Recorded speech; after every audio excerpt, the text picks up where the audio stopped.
Hello everyone. तो divine destiny emperor के episode 25 की शुरुआत में हम लोग ओशियन के अंडर एक सेक्ट को देखते हैं। यहाँ का जो लीडर था वो बोल रहा था कि ये अभी तो काफी बड़ी प्रॉब्लम हो गई है। वीवेल एंसेस्टर भी उस एम्परर के रीइंकार्नेशन का सामना नहीं कर पाया। फिलहाल के लिए हमें हमारे प्लान्स को रोकना होगा क्योंकि ये रीइंकार्नेशन हमारे गले की वो हड्डी बन गई है जो ना तो नीचे जा रही है और ना ही निकल रही है। तुम सभी लोग उस पर नजर रखो, उसकी हर एक एबिलिटी पता करो। मुझे उसके बारे में सारी खबर होनी चाहिए और मौका मिले तो उसे मार देना। तो एक बंदा था वो बोलता है, बिल्कुल सीनियर, आप चिंता मत कीजिए, जैसा आप चाहेंगे वैसा ही होगा। इसके अलावा हम आपको बताना चाहते हैं कि हमने जिन एंशिएंट रूइंस को डिस्कवर किया था उनको हेवनली सेंट पाथ ने भी ढूंढ लिया है और वे भी हमारे उन रूइंस पे अटैक करने के बाद हमसे भी ट्रेजर कलेक्ट करने के लिए अटैक करने की कोशिश करते हैं। और यही बंदा डेमन मास्टर जीजुआन, हमें इसे कैसे भूल सकता हूँ। फिर वो उन बंदों से यिंगलुओ के बारे में पूछता है कि वो कहाँ पे है। तो वो बंदा बताता है कि यिंगलुओ जनहार सिटी में जा रही है जैसा आपने इंस्ट्रक्ट किया था। उसने भी वहाँ के डेमन लॉर्ड को ग्रीटिंग्स भेजी है। जो सुनने के बाद जो डेमन मास्टर जीजुआन था वो खड़ा हो जाता है और वो बोल रहा था, ठीक है सब अब अपने काम पे लग जाओ और मुझे उस इनकारनेशन के बारे में खबर देते रहना। और फिर हमारा सीन चेंज होकर वापस जुआनसी पे आ जाता है। होंगेन एम्प्रेस ने जुआनसी को इन लोगों के बारे में बता दिया था कि वो डिमोनिक सेक्ट की नेक्स्ट सक्सेसर है। और फिर जुआनसी उसके बारे में और इन्फॉर्मेशन पूछ रहा था तो वो बताती है कि वो काफी लो प्रोफाइल है, इसलिए वो कहाँ जाती है, क्या करती है, इसके बारे में ज्यादा कुछ पता नहीं है।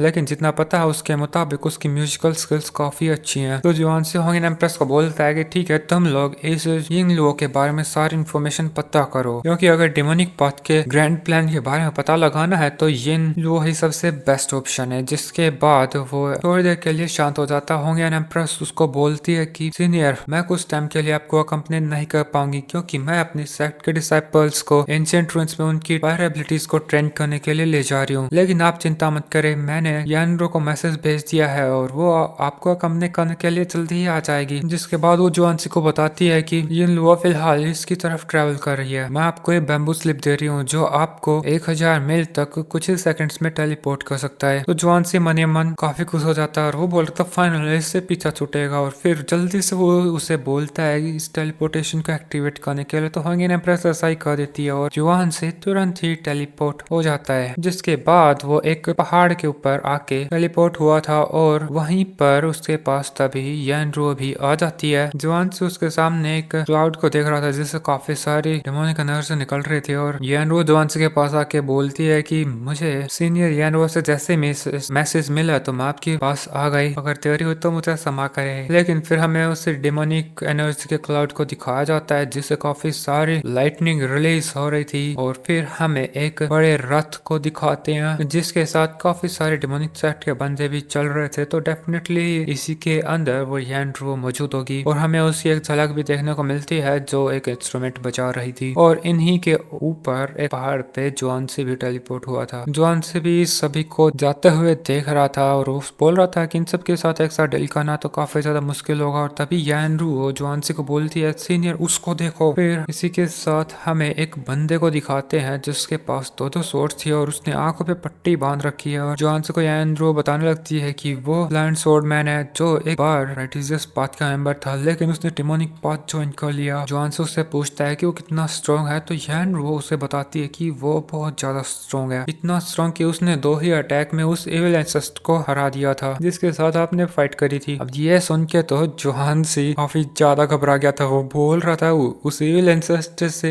डील करने में मुझे इतनी ज्यादा मुसीबत हुई थी, उस एविल एंसेस्टर से डील करने में मुझे कितनी ज्यादा मुश्किल हुई थी और ये उससे भी ज्यादा स्ट्रॉन्ग है। लेकिन यानरो तो बोल रही थी, सीनियर क्या अभी हमें उन पे अटैक करना चाहिए, चलो चले, मैं काफी ज्यादा एक्साइटेड हूँ। लेकिन अपना घबराया जुआन से बोलता है, नहीं नहीं अभी जल्दी करने की कोई जरूरत नहीं है, थोड़ा इन्वेस्टिगेशन करते हैं। और वो उसी मौत को उसके स्पेस पॉकेट से निकाल के बोलता है जाके इन्वेस्टिगेशन करो। तभी हमें डिमोनिक सेक्ट के एक बंदे को भी दिखाते हैं। वो बोल रहा था कि जैसा हमें खबर मिली थी हमारे सेंट पाथ के लोग यहाँ पे आ गए हैं और हम पे नजर रख रहे हैं। तो दूसरा बंदा उसे बोलने लगता है, हमें ढूंढने के वे क्या ही कर लेंगे, जब हम लोग इन्हें मारते हैं तब ये सारे उनके पाथ को गिव अप करने के लिए तैयार हो जाते हैं। किस बात के रेटिजियस लोग, ये तो बस घमंडी है। तो वो पहला वाला बंदा जवाब देने लगता है, हाँ वे सारे डरपोक हैं। तभी यही बंदा जिसने आंखों से पट्टी बांध रखी थी वो बोलता है, क्या तुम लोग मेरे बारे में बात कर रहे हो, क्या तुम मेरा मजाक उड़ा रहे हो, तुम्हें लगता है कि तुम मुझे हरा सकते हो। अब उसकी ये बात सुन के सारे जो डेमोनिक सोल्जर्स थे चुप हो जाते हैं। फिर वो इनको बोलने लगता है कि तुम्हें ऐसा लगता है कि जो हेवनली सेंट पाथ का बंदा आया है तुम से इजिली हरा दोगे। तुम लोग बहुत ज्यादा केयरलेस हो, इसलिए अच्छा ही होगा कि तुम लोग अपना मुंह बंद रखो। अगर जूनियर सिस्टर इन लोगों को गुस्सा आया तो वो तुम लोगों को छोड़ेगी नहीं। तभी अंदर हमें इन लोगों को दिखाते हैं जो कि बोल रही थी सीनियर आपकी मदद के लिए शुक्रिया। तो अपना ब्लाइंड स्वॉर्डमैन बोल रहा था कोई बात नहीं जूनियर सिस्टर, जो आपको ऑफेंड करेगा उससे मैं आपको डिफेंड करूंगा। वो जिस तरीके से खुश हो रहा है मुझे तो ऐसा लगता है वो बस इन लोगों को इम्प्रेस करना चाह रहा है। जिसके बाद अंदर जो इन लोग थी वो उसका इंस्ट्रूमेंट फिर से बजाने लगती है और यही सोच रही थी कि जो हेवनली सेंट पाथ का बंदा आया वो कौन है, क्या उसकी म्यूजिकल स्किल्स अच्छी होंगी। और उसके इसी सवाल के साथ दोस्तों एपिसोड इधर ही खत्म हो जाता है। Thanks for watching, bye bye.